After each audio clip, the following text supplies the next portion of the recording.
Hey guys, उम्मीद है आप खुद को साफ और सेफ दोनों रख रहे हैं। बहुत जरूरी है हम सबका इस वायरस से बचना, जागरूक रहना और इससे जुड़ी हर खबर के बारे में पता होना। इसलिए हेलो लाया है fight against corona virus initiative, जिसके जरिए आपको इस वायरस से जुड़े हर सेफ्टी मेजर और हर खबर के बारे में रेगुलर अपडेट्स मिलते रहेंगे। Stay safe. Download the hello app now.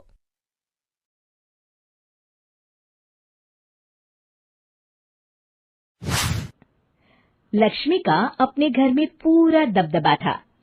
Hitler की तरह वो सारा काम अपने पति और बेटे से करवाती।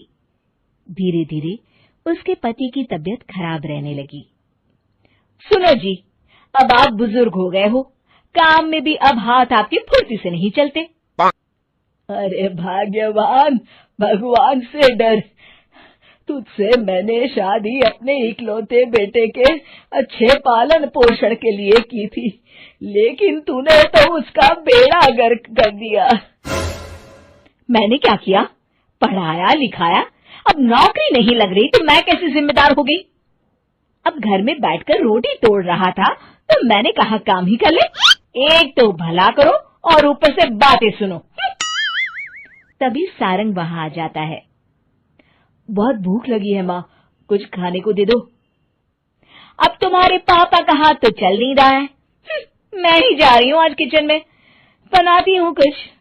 हे भगवान, कैसे होगा इतना काम मुझसे? लक्ष्मी किचन में काम कर रही होती है कि तभी अचानक उसे आइडिया आता है। अरे मैं भी ना, अरे यहाँ तो फ्री की नौकरानी ला सकती हूँ मैं, फिर मैं क्यों खाना बना रही हूँ? उस दिन लक्ष्मी सारंग की पसंद का खाना बनाती है और बैठकर उसे बड़े ही प्यार से खिलाती है। खा ले बेटा, खा ले, पेट भर के खा ले। अरे रुक, मैं तेरे लिए ना गर्मा गर्म रोटियां लाती हूँ। सारंग और उसके पिता एक दूसरे की ओर बड़े ही हैरानी से देखते हैं। बेटा सारंग, जरूर दाल में कुछ काला है, वरना ये औरत तो हमें बासी खाना भी सुकून से ना खाने दे।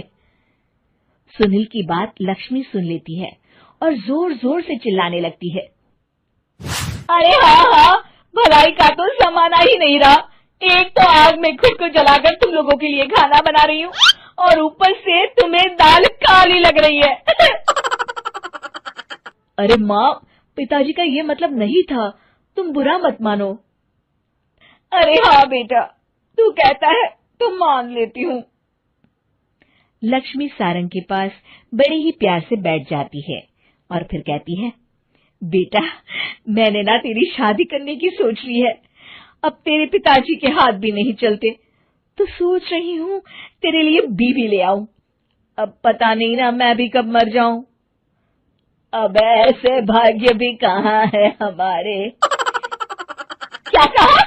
अरे हाँ, तुम तो चाहते ही हो कि मैं मर जाऊं, लेकिन मैं अपनी प्यारी बहू का चेहरा देखे बिना नहीं मरूंगी। हाँ माँ, शादी तो मैं कर लूं, लेकिन मैं नौकरी नहीं करता, फिर कोई क्यों देगा मुझे अपनी बेटी? अरे क्यों नहीं देगा बेटी? इतना बड़ा घर, खेल खलियान है, किस चीज की कमी है हमारे पास? जो आएगी राज करेगी, राज। हम तो ना कर पाए राज, ये बोलो कि एक और नौकर तुम्हारे पास आ जाएगा। मैं कहती हूँ चुप हो जाओ। अरे खुद के घर का खाना बनाएगी तो क्या नौकरानी हो जाएगी? अब तुमसे तो किचन का काम होता नहीं, तो कोई तो करेगा ना।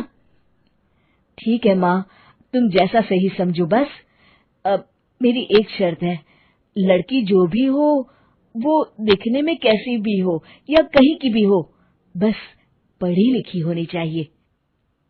अरे हाँ, ला देंगे पढ़ी लिखी बेटा, मैंने कौन सा काम करवाना है उससे। हाँ। और फिर एक दिन पास के गांव की ही रति से सारंग की शादी हो जाती है। रति दिखने में बहुत ही सुंदर थी, साथ ही साथ काफी पढ़ी लिखी थी। रति को लक्ष्मी के सौतेले होने की बात पता नहीं थी। शुरू शुरू में जब रति ने सारंग को घर का काम करते देखा तो हैरान रह गई। अरे, ये तो अच्छी बात है कि आप घर का काम करते हैं, लेकिन मैं तो घर में ही हूं ना, आप क्यों कर रहे हैं जी? जाइए, आप नौकरी के लिए अप्लाई कीजिए ना। तभी लक्ष्मी वहां आ जाती है। अरे रति बहू, करने दे उसे काम। और हाँ, मेरे घर के कुछ नियम है, कायदे हैं, यहाँ बीच में ना ही बोलो तो तुम्हारे लिए अच्छा होगा। रति को लक्ष्मी की बात कुछ अजीब सी लगती है। वो समझ नहीं पाती है कि वो ऐसा व्यवहार क्यों कर रही है, लेकिन उसे लक्ष्मी के सौतेले होने के बारे में कुछ पता नहीं चलता है। फिर एक दिन तो हद ही हो जाती है।